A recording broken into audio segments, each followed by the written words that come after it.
نوری نەمر.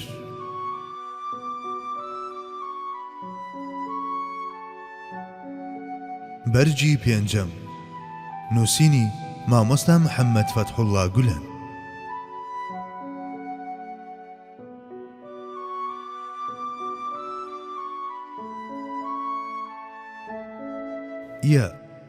هەڵهاتن لە باوەڕدار ناوەشێتەوە.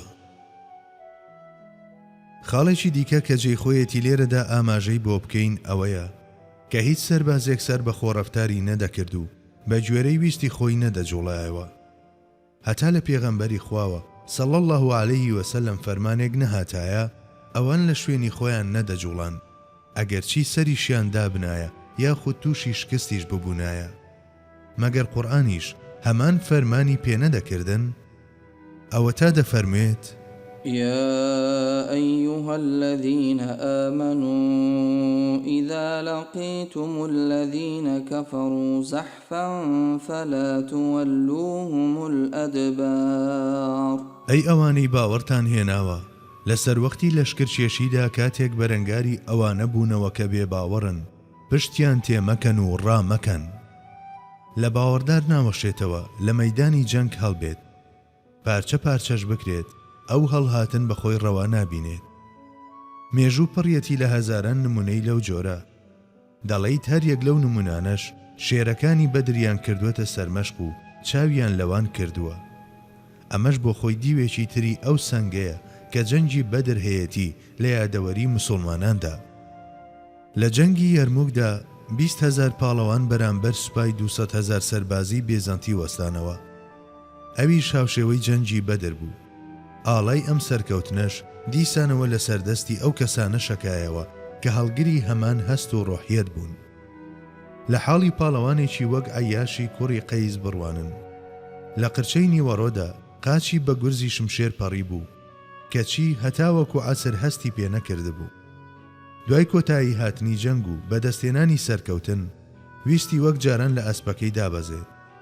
کاتێک ویستی قاچ دابنێت گلاو کەوتە سەر زەوی کە ویستی هەڵسێتەوە ئەوسا زانی چی لێ قەوماوە. قاچێکی پێش خۆی چوو بوو بۆ بەهەشت. پاش چەندین ساڵ لەو بەسەر هاتە کاتێک نەوەکەی ویستی خۆی بە پێشەوە عومەری کوڕی عەبدولعەزیز ڕەزای خۆی لەسەر بێ بناسێنێت وتی: ئەی پێشەوای باوەڕداران، من نەوەی ئەو کەسم کە لە قەرچەی نیوەڕۆدا قاچی پەڕی بوو کەچی هەتا عەسر پێی نەزانی بوو. هەڵهاتن لە بەرەی جەنگ تاوانێکی گەورەیە. خوای باڵادەست لەو بارەیەوە پێوەرێکی دیاریکراوی داناوە. کشانەوەش تەنها لە چوارچەوەی ئەو پێوەرەدا مۆڵەت دراوە. هیچ کەسیش مافی ئەوەی نییە لە ئەنجامی لێکدانەوە و هەڵسەنگاندنی سربەخۆ و کەسی خۆیەوە بڕیارێکی لەو جۆرە بدات. ئەم ئاەتە پیرۆزەش ئەو پێوەرەمان بۆ دیاری دەکات. ومن يولهم يومئذ دبره إلا متحرفا لقتال أو متحيزا إلى فئة فقد باء بغضب من الله ومأواه جهنم وبئس المصير. هەرکەس لەو ڕۆژەدا ڕاب بکاتە دواوە و پشتیان تێ بکات ئەوە بەڕاستی لەگەڵ خەشم و قینی خوادا گەڕاوەتەوە و سەرنجام جێی و ڕێگەی دۆزەخە کە ناخۆشترین جێگە و سەرنجامە. مەگەر مەبەستی بەکارهێنانی هونەری جەنگ بێت یاخود مەبەستی جێگۆرچێ بێت بۆ لای دەستەیەکی تر.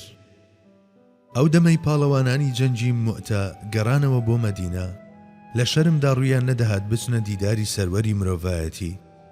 خۆیان باڵ هاتووی جەنگ دەبینی، بۆیە خۆیان لەبەر چاوان ون دەکرد. بەڵام پێغەمبەر صلی الله علیه وسلم دڵنەوایی کردن و ئامێزی بۆ کردنەوە و ئەو ئاەتە پیرۆزەی پێشووی بۆ خوێندنەوە. ئەوجا فەرمووی: ئێوە هەڵ نەهاتوون بەڵکو پەناتان بۆ لای من هێناوە، خۆتان کۆ دەکەنەوە و سەر لە نوێ دەگەڕێنەوە.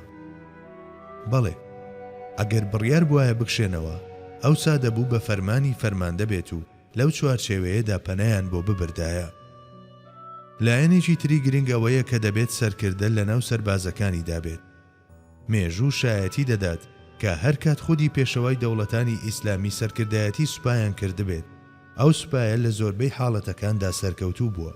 هەر کاتێکیش لە ناو کۆشک و تەلارەکانیاندا دانیشت بن شپرزەیی و خۆدزینەوە و پاشەکشە چارە نووسیان بووە.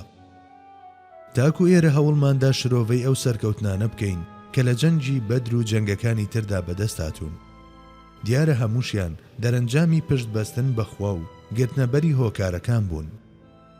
بەڵێ پاش ئەوەی پێغەمبەر صلی الله علیه وسلم هەموو دوعاکرداریەکانی ئەنجامدا ئەوجا دەستی هەڵبڕی و بە کوڵ لە پەروەردگاری پاڕایەوە کە ئەو دوو دوعایەش یەکیان گرت خوای گەورە سەرکەوتنێکی گەورەی خەڵاتکردن. لە بڕگەکانی سەرەوەدا هەوڵماندا لە سۆنگەی سەرچاوەکانی سیرەوە شتێک بخەینە سەرجەنگی بەدر. بۆمان دەرکەوت کە ئەو سەروەرە سەرکردەیەکی سەربازی ناوازە بوو، چونکە بێ ئەوەی دووچاری هیچ هەڵەیەک یان کەم تەرخەمیەک ببێتەوە توانیویەتی بە مشتێک قارەمانی نەبەردەوە بگاتە ئەو ئامانجەی کە پەروەردگاری بۆی دیاری کردبوو. ئێمەش لای خۆمانەوە لە نێوچاوانی سەروەریەکانیدا هەمیشە ئەوە دەخوێنینەوە کە محەممەد پێغەمبەری خوایە. ئەی هۆکاری سەرکەوتنەکانی چی بوو؟ هۆکارەکەی ئەوە بوو ئەو صلی الله علیه وسلم پێغەمبەر و نێردراوی بەدیهێنەری جیهانیان بوو. سەرکردەیەکی سەربازی ناوازە بوو چونکە خوا پەروەردەی کردبوو. فەرمانبەریەکەی وای دەخواست وانەکانی لە پەروەردگارەوە وەربگرێت. فەتانەتەکەی گەورەترینی ئەو بەخشەشانە بوو کە خوا خەڵاتی کردبوو، چونکە بەو هۆیەوە بەو پەڕی وردی لە فەرمانەکانی خواوەند تێدەگەیشت و وەک خۆی جێبەجێی دەکرد. فەتانەت ئەو ئەقڵە کامڵە سەرسوڕهێنەرە بوو کە بێکەم و کورتی و دوور لە هەموو چەشنە شێواندنێک لا مەبەستە خواییەکان تێدەگەیشت و چۆن بوون ئاوەها دەیگەیاندن. بەڵێ ئەو شانازی مرۆڤایەتیە صلی الله علیه وسلم تاکە مرۆڤ بوو کە توانی ڕاستیەکانی دووتوێی قورئان پێڕستی فەرمانە ئیلاهیەکان و ڕێسا بەکارەکانی ناو پەڕاوی گەردوون لە تەک یەکدا متاڵا بکات و یەکیان بخات. قورئان چی بوتبایە؟ پەڕاوی گەردوونیش کە پێشتر بە گوێرەی زانستی خوا نووسراوە و بەویستی ئەو زاتە هێنراوەتە گۆڕەپانی بوون و بەرجی وجودی بەبەرداکراوە هەمان شتی دەوت. کەسێکی تر نییە هاوشێوەی پێغەمبەری نازدار صلی الله علیه وسلم بێت. لا یەکخستن و گونجاندن دروستتر بڵین لا تێگەیشتن و بەکردەکردنی ئەو تەبایی و گونجانەی کە لە نێوان ئەو دوو پەڕاوەدا بوونی هەیە.